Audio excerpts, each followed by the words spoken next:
Arzunun öz xüsusi şəkilçisi AE-dir. Üstünə AE gəldimmi feilin üstünə.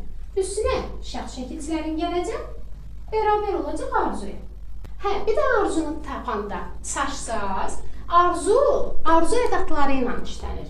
Onlar hansılardır? Kaş, təki, barı, bu arzu ədatları ilə işlənir. Yəni, qabağını onu artırın. Bax, məsələn, elə mən artırıram. Kaş, indi sonra şəxsi artırıram. Mən oxuyam. Kaş varsa, artıq bu arzu ədatıdır. Oxu sözün kökü, ya bitişdiricidir. AE arzu, mu şəxs. Kaş, sən oxuyasan.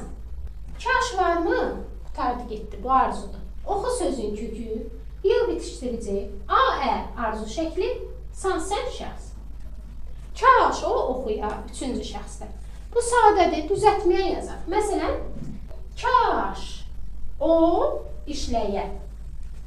İşdən işləmək, ya bitişdiricidir, AE arzu şəkli. Burada şəxs şəkilçisi özü yoxdur da, şəxs şəkilçisi yoxdur. Yəni, kaşı artırıb bilirik. AE şəkilçisidir. Bu cəmin deyim mütləq. Məsələn, oxuyam sözünü ilə götürək. Kaş biz nə deyərik? Oxuyaq, düzdür. Kaş biz oxuyaq. Burada diqqətli olun, ən çox testdə çaşılan yer buradır. Oxu sözün kökü. Kaş varsa, demək burada arzu ədatı var. Arzu şəkli var. Ya bitişdiricidir. AE arzudur. Q şəxsdir.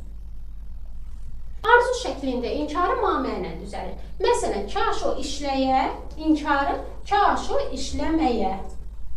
İşdən işləmək, mamə inkar, ya bitişdirici AE arzu şəkli. Yəni, arzu şəklinin inkarı mamə ilə düzəlir.